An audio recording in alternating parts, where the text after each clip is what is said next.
एक ओंकार सतनाम करता पुरख निरभय निर्वैर अकाल मूरत अजूनी सैभम गुर प्रसाद। गुरु नानक वाणी जपजी साहिब। आइए सुनते हैं जपजी साहिब को हिंदी, इंग्लिश और गुरमुखी में और उसके बारे में ग्रुप डिस्कशन। ਵਪਾਰ ਕਰਨਾ ਅਮੋਲਕ ਹਨ ਉਹਨਾਂ ਗੁਣਾਂ ਦਾ ਵਪਾਰ ਕਰਨ ਵਾਲੇ ਸਤਸੰਗੀ ਅਤੇ ਅਮੋਲਕ ਹਨ ਇਹ ਗੁਣਾਂ ਦੇ ਖਜ਼ਾਨੇ। ਅਮੋਲਕ ਹਨ ਜੋ ਪ੍ਰਭੂ ਦੇ ਗੁਣ ਲੈਣ ਆਉਂਦੇ ਹਨ ਅਤੇ ਜੋ ਲੈ ਜਾਂਦੇ ਹਨ। ਅਮੋਲਕ ਹਨ ਜੋ ਪ੍ਰਭੂ ਦੇ ਪਿਆਰ ਵਿੱਚ ਭਿੱਜ ਕੇ ਜੀਵਨ ਨਿਰਸ਼ਾ ਕਰਦੇ ਹਨ। ਅਮੋਲਕ ਹਨ ਪ੍ਰਭੂ ਦੇ ਬਣਾਏ ਹੋਏ ਅਸੂਲ ਕਾਨੂੰਨ ਅਤੇ ਅਮੋਲਕ ਹਨ ਉਸਦੇ ਦਰਬਾਰ। ਉਹ ਤਕੜੀ ਅਤੇ ਵੱਟੇ ਅਮੋਲਕ ਹਨ ਜੋ ਇਸ ਵਪਾਰ ਨੂੰ ਪਰਖਦੇ ਹਨ। ਅਮੋਲਕ ਹੀ ਹਨ ਉਸ ਦੀਆਂ ਬਖਸ਼ਿਸ਼ਾਂ ਅਤੇ ਅਮੋਲਕ ਹਨ ਉਸਦੇ ਚਿੰਨ੍ਹ। ਅਮੋਲਕ ਹਨ ਉਸਦੇ ਕਰਮ ਅਤੇ ਅਮੋਲਕ ਹਨ ਉਸਦੇ ਹੁਕਮ। ਪਰਮਾਤਮਾ ਅਮੋਲਕ ਹੈ ਉਸਦਾ ਵਰਣਨ ਕਰਨਾ ਮੁਸ਼ਕਿਲ ਹੈ। ਕਈ ਆਖ ਕੇ ਤੇਰੇ ਵਿੱਚ ਲੀਨ ਹੋ ਗਏ। ਕਈ ਵੇਦਾਂ ਅਤੇ ਪੁਰਾਣਾਂ ਰਾਹੀਂ ਉਸਦਾ ਬਿਆਨ ਕਰਦੇ ਹਨ। ਕਈ ਵਿਦਵਾਨ ਕਥਾ ਅਤੇ ਵਿਆਖਿਆ ਰਾਹੀਂ ਉਸਦਾ ਵਰਣਨ ਕਰਦੇ ਹਨ। ਬ੍ਰਹਮ ਅਤੇ ਇੰਦਰ ਵੀ ਉਸਦਾ ਵਰਣਨ ਕਰਦੇ ਹਨ। ਕ੍ਰਿਸ਼ਨ ਅਤੇ ਗੋਪੀਆਂ ਵੀ ਉਸਦਾ ਜ਼ਿਕਰ ਕਰਦੇ ਹਨ। ਸ਼ਿਵ ਅਤੇ ਅਨੇਕ ਸਿੱਧ ਉਸ ਨੂੰ ਬਿਆਨ ਕਰਦੇ ਹਨ। ਉਸਦੇ ਆਪਣੇ ਸਾਜੇ ਹੋਏ ਬੁੱਧ ਉਸਦਾ ਵਰਣਨ करते हैं। बस ठीक हो है। गया। हाँ बिम्मी जी, आप है ना हिंदी इंग्लिश दोनों पढ़ दीजिए। ठीक है जी। अनमोल है उन गुणों का व्यापार करने वाले सॉरी नाम से करना है। हाँ, प्रभु के गुण अनमोल हैं और उसके गुणों का व्यापार भी अनमोल है। अनमोल है उन गुणों का व्यापार करने वाले सत्संगों और अनमोल है ये गुणों के खजाने। जो प्रभु के गुण लेने आते हैं वह अनमोल हैं और ग्रहण कर लेते हैं। वह अनमोल हैं जो प्रभु के प्रेम में भीगकर जीवन निर्वाह करते हैं। भगवान के बनाए कानून भी अनमोल हैं और उसके दरबार भी। वे तराजू और बाट भी अनमोल हैं जो इस व्यापार को परखते हैं। उसकी कृपा और उसके चिन्ह भी अनमोल हैं। उसके कर्म और आदेश भी अनमोल हैं। परमात्मा अनमोल है, इसका वर्णन करना मुश्किल है। कई कह कहकर तुझ में लीन हो गए। कई वेदों और पुराणों के द्वारा उसका वर्णन करते हैं। कई विद्वान कथा और व्याख्या के द्वारा उसका वर्णन करते हैं। ब्रह्मा और इंद्र भी उसका वर्णन करते हैं। कृष्ण और गोपियां भी उसका वर्णन करते हैं। शिव और अनेक सिद्ध भी उसका वर्णन करते हैं। उसके अपने पैदा किए हुए बुद्ध भी वर्णन करते हैं। इंग्लिश में priceless are his qualities, priceless are his dealings. Priceless are his transactions, priceless are his stores.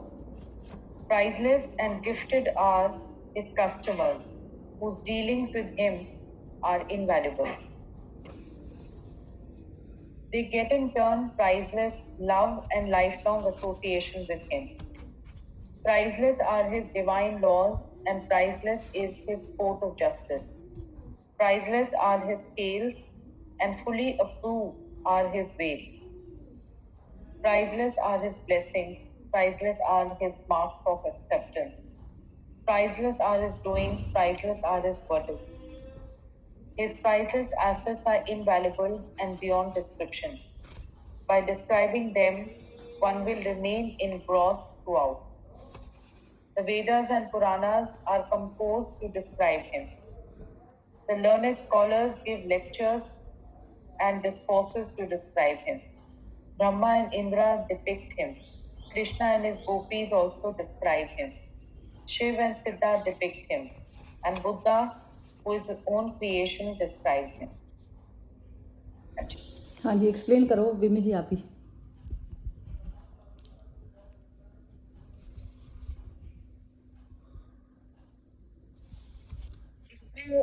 वही थ्रूआउट गुरुवाणी में ईश्वर की महिमा का है। और एक उसने जो हमें दिया है वो सब कुछ अनमोल है, प्राइजलेस है। और उसके जो कुछ भी दिया है उसके हम वैल्यू करना सीखे और अपना ग्रैटिट्यूड। तो उसमें जो कुछ भी जो वो है कि उसकी वो जो उसका जो ट्रांजैक्शन है, वो जो तुम्हें दे रहा है, वो ले रहा है, जो उसके पास है, उसका कोई मूल ही नहीं है। मतलब तुम उसको और यदि वो तोड़ने की भी वो बात कर रहे हैं तो उसके वो बाट को भी वो कह रहे हैं कि वो भी प्राइजेस है। तो उसका जो न्याय है, ठीक है, तो वो अपने आप में मतलब उसका जो न्याय है वो ठीक है। और उसको वैसे एक्सेप्ट करते हुए तुम अपना जो भी अपना कर्म करते रहो। कुछ उसमें जैसे किसी चीज को वही ज्यादा पाके खुश होना या किसी को कुछ लूज हो गया तो दुखी होना, उससे जो कुछ भी वो तुम्हारे साथ कर रहा है तुम्हारे हाथ में उतना ही है कि तुम उसको एक्सेप्ट करते हो, अपना कर्म करते रहो और खुशी से वो कर्म करते रहो। जो वही आज स्माइल वाली बात थी कि वही अपना एक पॉजिटिव एटीट्यूड है स्माइल, और उस एटीट्यूड अप्रोच को बनाए रखते हैं और उसका शुक्राना करते हैं।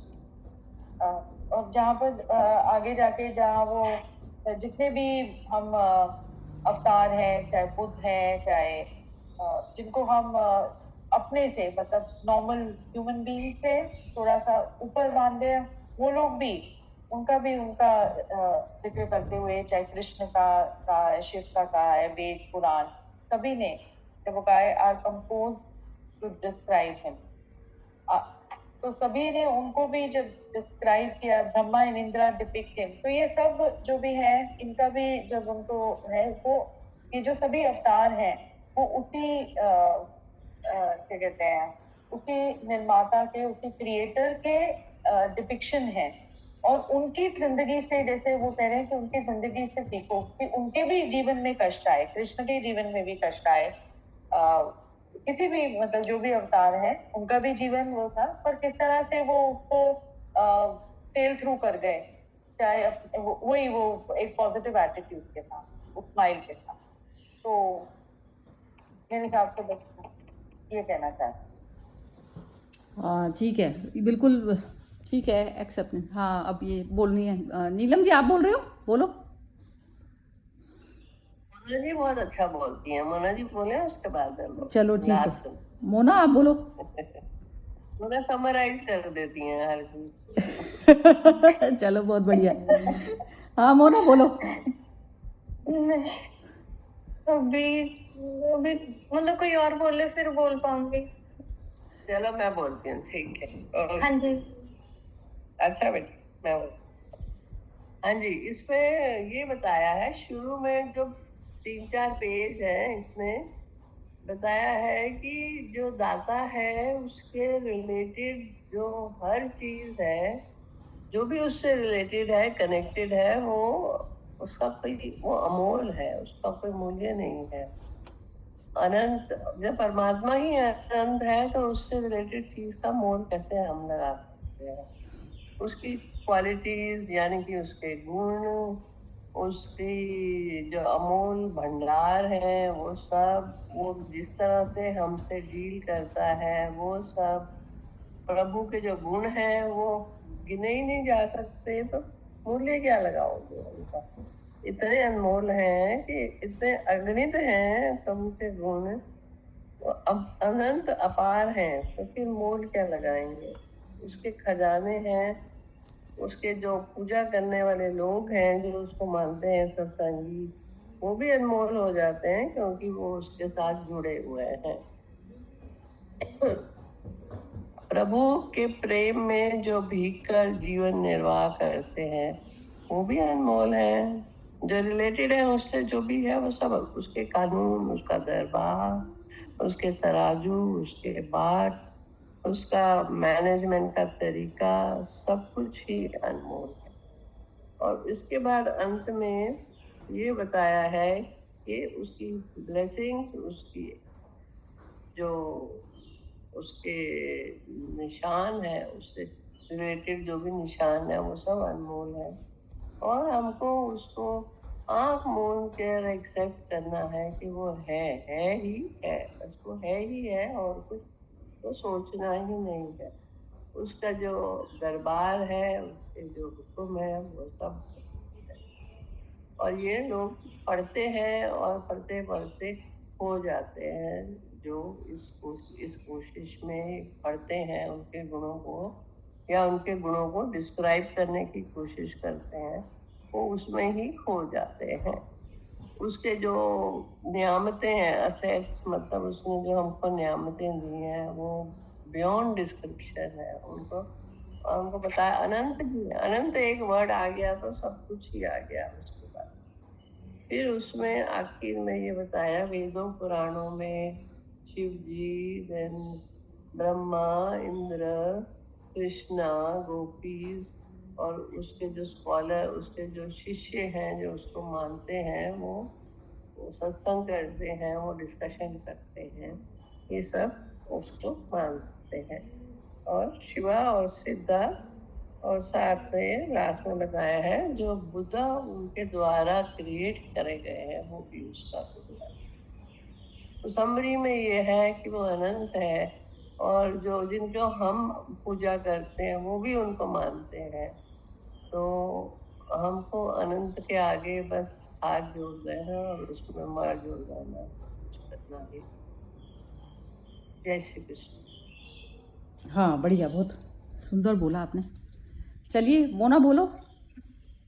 जी, ये मतलब इसमें वो बताया परमात्मा, मतलब जो मतलब मुझे ठीक लगा, जैसे पारस है, मतलब उसको जो भी छुएगा वो उसके ऊपर कृपा बरसेगी, चाहे वो मतलब उल्टे उल्टा छुए, सीधा छुए, जैसे भी छुए उसके ऊपर कृपा उसकी आएगी। उसका मतलब वो जैसे सन का है भी, जो धूप में आया, चाहे वो गुस्से में धूप में आए, चाहे वो धूप ले सन लेने आए, उसके ऊपर हीट तो आएगी ना। तो वो मतलब लेकिन ये है कि परमात्मा की तो पॉजिटिव पॉजिटिव भी हीट हीट मिलेगी। जैसे वो प्रहलाद के वो पिता थे, वो उनके मुंह से वो ऐसे निकल गया नारायण, तो उसका मतलब उन्होंने मतलब कोई जाप मतलब वैसे नहीं, मतलब गाली के हिसाब से नारायण निकला, तो उसका ये पॉजिटिव इफेक्ट हुआ कि उनके वो बच्चा पैदा हुआ, वो भगत प्रहलाद। तो मतलब भगवान का वो है, मतलब इसके साथ कैसे भी जुड़ो उसका आनंद ही मिलेगा, पॉजिटिव ही रिजल्ट आएगा। ये एक पारस की तरह हो गया, सनलाइट की तरह हो गया।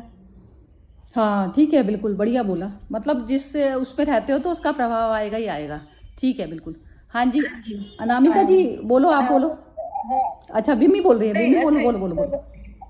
इसमें वो जो मोना ने एग्जाम्पल दिया ना धूप का, वैसे बहुत सुंदर, कि मतलब वो तो उसकी तो कृपा सभी पर इक्वल बनी हुई है। आप किस तरह से उसको ले रहे हो। जो पॉजिटिव इंसान होगा वो उस धूप को मतलब उसको एंजॉय करेगा। जो नेगेटिव होगा वो कहेगा कि जो मेरी बॉडी जल रही है, ये वो उस तरह से। तो उसके देने में तो कहीं भी किसी को कमी नहीं है, और वो अपना ही है, हम किस तरह से वो कर रहे हैं, और वो तुम्हें उतना ही दे रहा है जितना तुम डिजर्व करते हो। मतलब जितना तुम मेवा डाल रहे हो उतना ही तुम्हारा वो मिठास आ रही है हलवे में। तो उसको क्वेश्चन करने की जगह अपने आप को क्वेश्चन करो कि तुमने क्या किया है, कि उसको कोसने की जगह मतलब वही सेल्फ एनालिसिस और अंदर अपने देखो, ये याद करो। हाँ ठीक है, बिल्कुल। अच्छा चलो बोलो अनामिका जी, आप बोलो फिर मैं बोलूँगी, थोड़ा लंबा ही हो जाता है बोलना फिर। हाँ जी अनामिका जी बोलो। मैं अभी नहीं बोल पाऊंगी, अच्छा ठीक है, कोई बात काफी दिन नहीं, कोई बात नहीं, कोई बात नहीं, ठीक है। मोना जी ने जो वर्ड पारस बोला है ना, बहुत ही सुंदर चुना है वर्ड पारस। तो छूने से लोहा अगर को छुआ दो वो सोना हो जाता है या मणि बन जाता है। पारस वर्ड पता नहीं कहाँ से चुन के लाई है, बहुत ही सुंदर लगे। धन्यवाद। ये सब संग साथ में जैसे कहते हैं ना पॉलिश होती है ना, ऐसे ऐसे होता है ये सब। ये संग साथ से ये जो चीज़ें होती है ना, ज्ञान तो सबके अंदर ही भरा हुआ है, वो निकल के जब निकालते हैं ना हम, तो तब हमारे अंदर जैसे वो जो चीज़ होती है ना, जो भी कुछ है अच्छा बुरा जो भी कुछ होता है वो हमारा खुद ही मंथन चल रहा होता है। ये तो आती है स्थिति।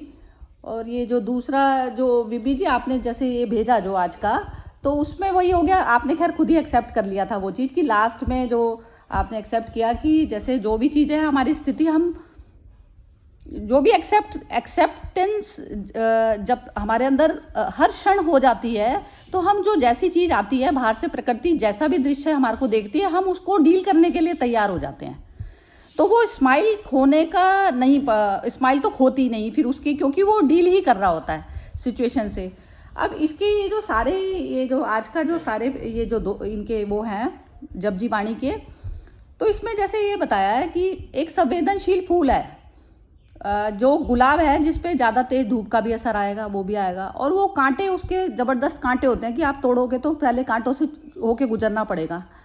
तो इस प्रकार जैसे कहते हैं, जैसे भक्ति का जो फूल खिलता है ना, मैं प्रकृति नहीं हूँ, जो प्राकृतिक जो फूल खिल रहे हैं वो सब अलग है, लेकिन फिर भी एक संवेदनशील व्यक्ति है, जैसे एक बहुत ही सुंदर अच्छा व्यक्ति है, उसके पास में आप चारों तरफ में देखेंगे ना, तो चारों तरफ में बहुत ज़बरदस्त कांटे वाला उसको एनवायरनमेंट मिला होगा, क्योंकि उसकी भक्ति जो है वो परिपूर्ण लेवल पर पहुंचनी है। प्रकृति को पता है कि ये फूल इसका बुद्धत्व का खिलने के लिए तैयार है, वो उतना नाजुक होगा, इस प्रकार से उतनी नाजुकता होगी। एक कैक्टस का है पौधा, तो कैक्टस का पौधा की लाइफ है, उसको ज़्यादा आप देखते भी नहीं, केयर भी नहीं करते, तो भी चलता रहता है। तो कैक्टस हो गए ये जो जितने भी बुरे मनुष्य जिनको जो हमें दिखते हैं ना, तो वो कैक्टस की भांति हो गए। तो लेकिन ये सारा कुछ होता है, ये प्रकृति के लेवल पर चल रही होती हैं सब चीज़ें। अब उसमें जैसे हम कह दें कि ये हमारी उस पे होता है, जो बुद्धत्व का जो फूल खिल जाता है ना, तो वो बुद्धत्व का फूल उस तरीके का होता है कि प्रकृति का सारा ही आवरण मैंने उतार दिया, वो प्राइजलेस अवस्था में वो पहुंचा, जो प्रकृति की चीज़ों से विचलित होना जिसने ख़त्म कर दिया। तो वैल्यू किस चीज़ की हुई? वैल्यू उस एनर्जी की हुई जो प्रकृति को फूल खिला रही है, कर रही है, तो एनर्जी सोर्स की हुई। तो वो जो सोर्स पे जब तक मनुष्य नहीं पहुंचता, तो प्राइजलेस वाली अवस्था में नहीं जाता। प्रकृति में हर चीज़ का प्राइस है, और ईगो जो है, ईगो भाव जो होता है, वो प्राइस आंकती है, ये इतने का उतने का, जैसे और वो सप्लाई एंड डिमांड के ऊपर जो है मैटर करती है, डिमांड एंड सप्लाई का रूल अप्लाई होता है ना उस पर। तो ये चीज़ चलती है सारा कुछ प्राकृतिक पर। लेकिन जो बुद्धत्व पर जो जाने की जो यात्रा है, इस प्रकार से संवेदनशील है, जैसे गुलाब का फूल, वो ज़्यादा धूप में भी मर जाएगा, वैसा भी हो जाएगा। तो उसमें वो ऐसा एनवायरनमेंट प्रकृति उसको देती है कि उसमें उसको खिल जाए वो। तो ऐसा देखेंगे, जो कैक्टस होगा, कैक्टस में सारे सराउंडिंग वो वैसी वाली मिलेगी आपको, ऐसा होगा। तो ये कह रहे हैं कि जैसे आप एक्सेप्ट करो हर चीज़ को, एक्सेप्ट जैसे ही आप करोगे ना, और संवेदनशील भी रहो। मन दो तलों पे चलेगा, एक तो अंदर से संवेदनशीलता ऐसी कि पिन भी गिरे तो आवाज़ हो जाए आपको, एक तो एक पिन भी गिरे आवाज़ हो जाए, उतनी तो संवेदनशीलता। और फिर उसके बाद में बेपरवाही कि कुछ भी मेरे को होता नहीं है, अंदर से ये वाला भाव आपकी जड़ में बैठा है। जड़ मतलब मूल अहंकार में बैठा है ये चीज़ पूरी, कि मैं यदि ये सब कुछ भी खत्म होता है तो भी मैं हूँ, जन्म और मृत्यु से परे। एक ये स्थिति हो गई, और एक पिन गिरने की भी बाहर की आपको सेंस हो रही है पूरी तरह, और उसमें फिर आपका एक्शन हो रहा है। ऐसे दो तल पे चलेंगे तो तब आप प्राइजलेस पहले प्राप्त कर लिया, और फिर जो प्राइस है फिर उसमें आप जी रहे हैं। ये होता है। बेस में यदि अहंकार बैठा है तो जो भी वो सारी परिस्थितियों को जो डील करेगा ना, वो अंदर उसके रस बनेगा ही बनेगा कि मैंने ये कर लिया और मेरे को ऐसा होना है। मैं हमेशा ही परफेक्ट हूँ, इम्परफेक्शन मेरा स्वभाव नहीं। अब फिर आप प्रकृति को डील करने के लिए रेडी हो जाते हैं। ये मतलब है इसका।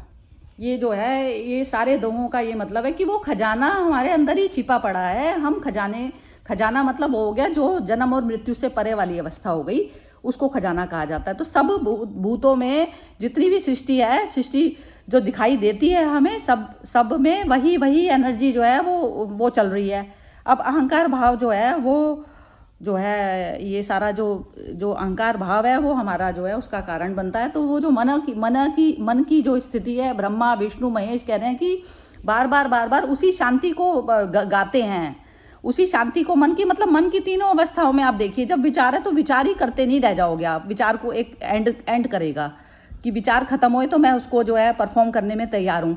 तो विचार वाली दशा में भी एक शांति, तो ब्रह्मा विष्णु महेश तीनों उसको गाते हैं, उसकी महिमा का गान करते हैं। महिमा का गान करना मतलब शांति को प्राप्त करने के लिए तैयार है। सारी प्रकृति ऐसी ही है, शांति सारी प्रकृति को चाहिए। लेकिन अब क्या होता है, हम भूले पड़े हैं ना कि हम प्रकृति नहीं ना, प्रकृति से परे हैं हम पुरुष हैं। तो पुरुष वाली तत्व में जाकर तो उसमें क्या होता है, जो मन हमारा बनता है बार बार मन हमेशा सरेंडर भाव में जाएगा। तो आप उसको सिचुएशन को डील करने के लिए, जैसे युद्ध आया तो युद्ध को ही आपको टैकल करना है। उसमें रोना धोना नहीं है कि ये तो स्थिति आ गई, मैं तो ऐसा कर लेती वैसा कर लेती पहले, तो वो चीज़ नहीं चलेगी। अब जो आ गई है, जैसा भी मनुष्य आया है, द्वार पे खड़ा है, जो भी परिस्थिति आई है, तो उसको मेरे को डील करना है और आगे बढ़ना है। आपको रुकना नहीं है ना, आप गंगा हैं, गंगा की तरह से बहते जाना है। लेकिन वो शिव के इर्द गिर्द बहती होती है तो वो गंगा है, नहीं तो वो नदी नाला है। ये मतलब है, गंगा वही है जो शिव के चारों तरफ में बहती है, जो शांति के लिए बह रही है, वो गंगा कहलाती है बस।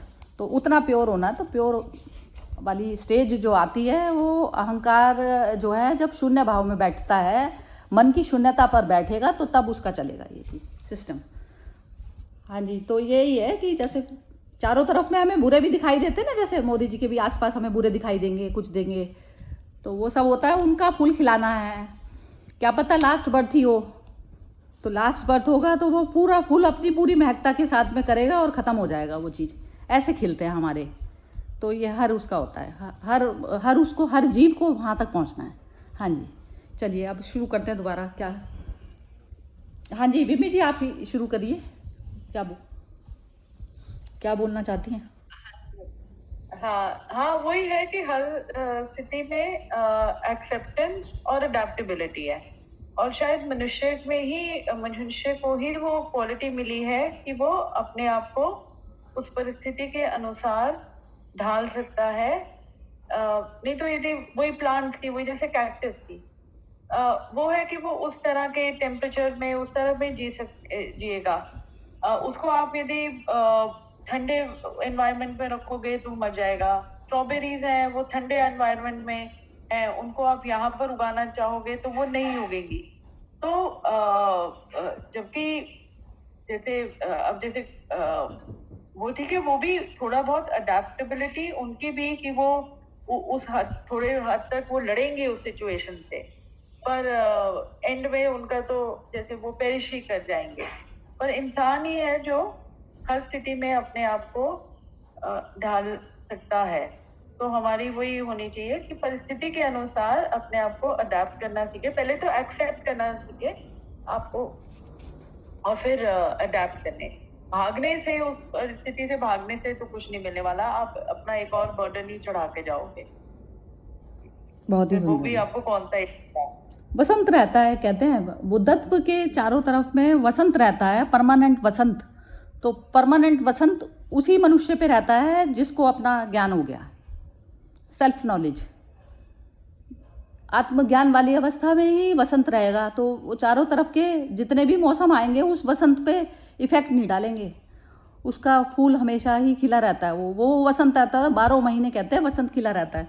ये संतों ने ना बहुत सुंदर तरीके से गा गा के इसको पेश किया है। तो उसमें बोलते हैं सारे मौसम जो है एक ही बार में होते हैं। ये सारे मौसम जैसे कि कि कोई सामने मनुष्य मेरे पास ऐसा आ गया जिसके लिए थोड़ी सी गर्मी चाहिए, बिना गर्मी के उसको जो है नहीं डील कर सकते आप। तो वो गर्मी अपने ताप इतना पैदा कर लेता है, वो मनुष्य जो जागृत मनुष्य है वो उतना ताप अंदर ले आएगा अपने कि वो उसको जो है अपनी बात पूरी तरह से समझा पाएगा। ये चीज़ है ना। तो वो सारे मौसम उसके एक बार में वो डील कर पाता है। वो कहाँ पर उसको बर्फ़ होना है, कहाँ पर उसको गर्म होना है, ये चीज़ उसको पता होती है। ये होती है। वैसे तो ऐसा नहीं है कि मैं वो हो गई बड़ी इस चीज़ में, अभी भी पता चलता है अपने मन की स्थिति की कहाँ तो लिप्त होके बोल रहे हैं और कहाँ पर जो है मुक्त होके बोल रहे हैं। तो वही चीज़ है, जो इंसान अपने नियर डियर में जो इंसान इस तरीके से रह पाता है और सिचुएशन को डील कर पाता है, तो वो कभी दुखी वाली सिचुएशन नहीं आती उसको। मतलब उसके ना आंसू और दुख तो निर्मित होना बंद ही हो गया। ये होता है, बहुत ही अच्छी स्थिति होती है वो। लेकिन उसका अभ्यास करना पड़ता है बार बार हर सिचुएशन में आकर कि कहाँ मुझे नरम होना है, गर्म होना है। तो वो 100% माइंड उसका एक्टिव मोड में रहेगा हमेशा। कभी भी डलनेस नहीं आएगी। एक तो उसके अंदर वो डलनेस तब आती है जब कुछ भी सिचुएशन नहीं है ना, तो वो पढ़ा है अपना, तो उसको ये भी बेचैनी नहीं हो रही कि मेरा समय बर्बाद हो रहा है या मेरे को इसी समय में कोई कुछ ना कुछ प्रोडक्टिविटी मेरी चलती रहनी चाहिए। जैसे कई लोगों का मैंने ऐसा देखा कि एक एटीट्यूड होता है कि समय क्यों बर्बाद करा जाए। तो समय तो एग्जिस्ट ही उनके लिए कर रहा है ना, जो मटेरियल चीज़ों को जो इम्पोर्टेंस दिए बैठे हैं, समय उनके लिए एग्जिस्ट करता है बस। जब आप समय के बियॉन्ड हो गए तो फिर वो जो अब आप खाली बैठे हैं, तो खाली में भी 100% रेस्ट में बैठे होते हैं आप, उसमें विचार नहीं पनप रहे होते। नहीं तो एक संसारिक मनुष्य हमेशा विचार बैठा रहेगा, खाली वो कभी बैठता नहीं। वो उसके दिमाग में दौड़ती रहेगी, उसकी घंटियाँ बजती रहेंगी कि अब मैं ये कर लूँ, मैं वो कर लूँ। तो अल्टीमेट रिलैक्सेशन जो है वो उसमें आना बहुत ज़्यादा ज़रूरी है। हाँ जी, नीलम जी आप बोलिए इसके बारे में। हाँ जी, ये जो आज का हमने पूरा पोर्शन करा है जपजी साहब का, इसका जो सार है जो मैंने अपने लिए मैंने पिकअप करा है वो ये है पेज 163 पे जो नीचे लिखा हुआ है, पेज 163, जो प्रभु के गुण लेने आते हैं वे अनमोल है और ग्रहण कर लेते हैं। वे अनमोल है जो प्रभु के प्रेम में भीगकर जीवन निर्वाह करते हैं। भगवान के बनाए कानून भी अनमोल है और उसकी व्यवहार भी। तो प्रभु के प्रेम में भीग कर रहना है, हर पल उसी की याद में रहना है और प्रभु के गुण को अपनाना है अपने अंदर वो, और फिर वो प्रभु हमको अपने आप ही ग्रहण कर लेंगे। उसका दरबार भी अनमोल है और उसके कानून भी अनमोल है। हमारा कोई लेना देना नहीं। वो जो चाहे करे, वो जो चाहे हमें दे, जो चाहे ना दे, उसकी रजा में राजी ऑल द टाइम। जय श्री कृष्ण। हाँ, परफेक्ट। हाँ जी, मोना बोलो।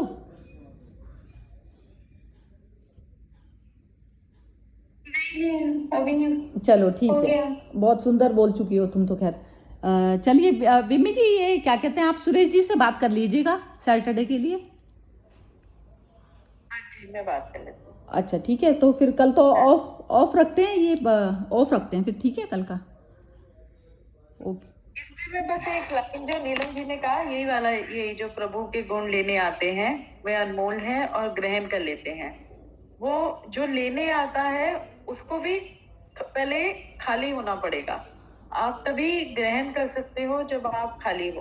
परफेक्ट। तो वो तभी पहले अपने आप को खाली करो। बिल्कुल, वो खाली होते ही वो ना, वो हम कह रहे हैं कि ग्रहण करेंगे उसको, तो ग्रहण नहीं करना होता, खाली ही करना होता है बस।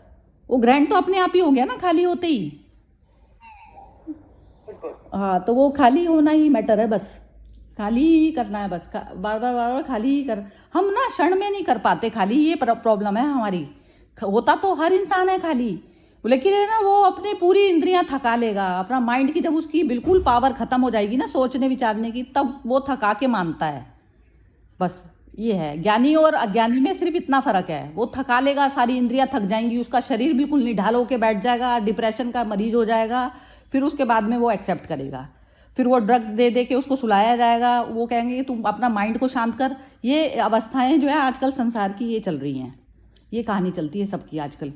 क्योंकि क्या हो गया, बहुत वैसी छोटी छोटी फैमिलीज़ में जीने लग गए, तो वो उसमें क्या होता है, सारा दिन खाली दिमाग चलता रहता है, और वो खालीपन से अपने साथ में आपने एडजस्ट नहीं करा अपने खालीपन को, तो वो खालीपन को एंजॉय करने की बजाय वो नरक बनाना शुरू कर दिया बाहरी चीज़ में।